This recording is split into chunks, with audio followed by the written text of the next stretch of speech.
Welcome back to another Film Geek movie review. Today, after the old day job, I am off to check out the new super duper movie, Deadpool and Wolverine. Deadpool and Wolverine is starring Ryan Reynolds and Hugh Jackman and is directed by Sean Levy. And normally I give you the plot of the movie, but I've been trying to keep myself fairly spoiler-free on this one, so I don't know the exact plot. But from what I've pieced together from the trailer I saw, it looks like Deadpool is being tasked with saving the universe from the MCU, or something like that. Or he's saving the MCU from themselves, which that probably is what this movie's about. But anyways, in order to save the day, he has to find himself a Wolverine, and so he goes out into the multiverse and he finds himself a Wolverine, and not just any Wolverine. Oh no, get ready for this, guys. It's the Wolverine in the yellow costume. Oh, honestly, I'm gonna be perfectly honest with you guys. Never been a huge fan of the yellow costume. I know, everywhere, everyone's getting all upset with me. You're not a true Wolverine fan if you don't love the blue and yellow. No, I always thought it was kind of dorky. To be perfectly honest with you guys, I've never been a huge fan of superhero costumes, even back in my collecting days. I never really cared for the superheroes that wore all the garb and all that stuff, you know, Cable and his shoulder pads, Superman, Batman with their capes. I kind of like, Nightwing's look. I think I like that more streamed down kind of look. Well, anyways, guys, I prefer my superheroes to just be in their daily clothes. I don't know why, but I do like that. My favorite incarnation of Wolverine was Patch. I thought that was my favorite part, when he was just stripped down, just a normal dude who just so happened to have a healing factor and liked protecting people. Well, you know what, guys? That's enough of me sitting here yammering on. I gotta get to the old day job, and then I'm off to check out Deadpool and Wolverine.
Welcome back. Just getting home, and guys, I had fun with this movie, but there are some things I'd like to talk about. So let's get this started, shall we? We're going to get things started with the negatives, then move into the positives to end the video on the ever so important high note.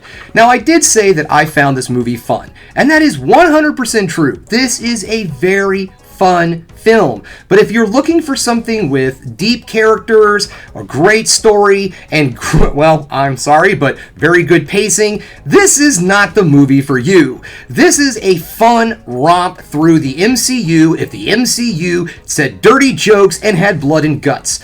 Because that's exactly the vibe I got from this movie. It was an MCU film, except, they said the F word and someone's head exploded.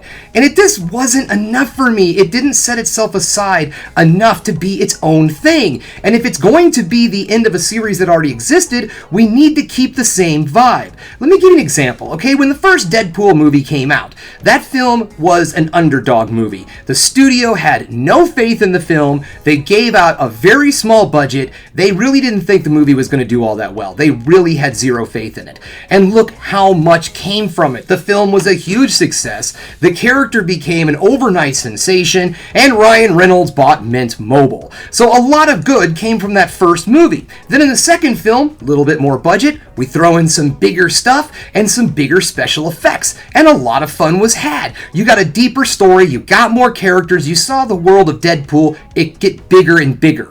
In this one, it just felt soulless. it didn't feel like it even really fit in with the other movies. It just felt like this was another MCU movie with okay special effects, a somewhat decent storyline, and way too long of a runtime. The movie's not super long. It only comes in at just a little bit over 2 hours. I want to say it was 2 hours, 5 minutes, something like that. But the pacing of the film is kind of odd, so it really is noticeable. The second act in particular drags on forever. You're stuck in this one location for way too much time, and it really kind of dragged the film down for me a lot.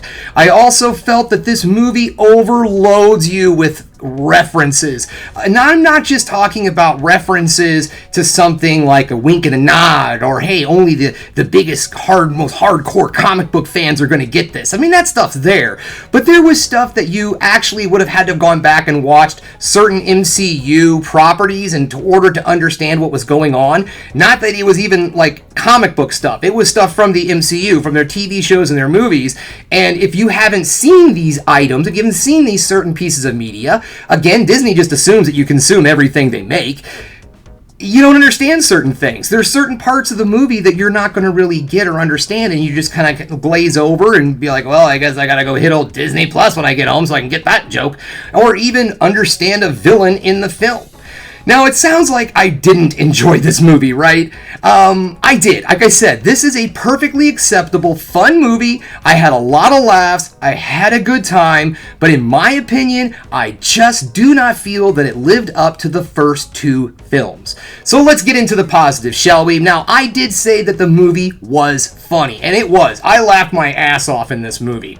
One thing, sorry, go back to the negatives a little bit too. This movie relies way too much on nostalgia. There's a lot of that stuff thrown in there also, but it was fun, I guess. It's neat to see stuff like that. And even though I didn't like the old yellow costume, it actually looked pretty decent up on the big screen. All right, moving on. So into the positives, which I guess that was a positive, but anyways, I digress. The acting is great. Ryan Reynolds and Hugh Jackman are awesome together. Their chemistry is ridiculously good. The additional characters that get thrown in are fun. There are just some points where we're like, okay, come on, let's stop. But there are some really cool, fun characters and some cameos that pop up that are great, and they did make the movie a lot of fun and had a lot of enjoyment to it. I wish I could say the special effects were great. When they were good, they were good. And when they were Disney, they were Disney. But in all, they looked good. Now, the soundtrack, and I don't generally bring up soundtracks, but the soundtrack to this movie was outstanding. And this is not a spoiler because it was in one of the previews that I saw.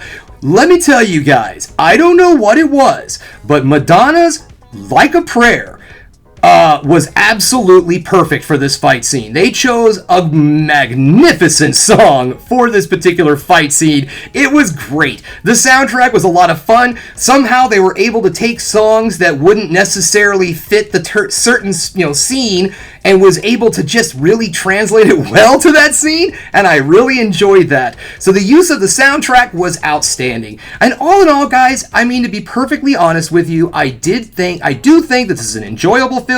I do think that you should get out there and see it in theaters. Maybe in my opinion, go see the matinee on this one. Maybe not go spend the big bucks. You know what I'm saying? But all in all, this was a solid film to get out there and check out in the theaters. All right, guys? So anyways, it is enough of this. It is time for me to get out of here. So thanks again for checking out the Film Geek. If you liked what you saw here today, go ahead and subscribe to the channel, ring that bell for notifications, and give me the old thumbs up so I know you like what you're seeing. And if there's one more thing you could do, folks, that is keep watching movies. You know I'm gonna.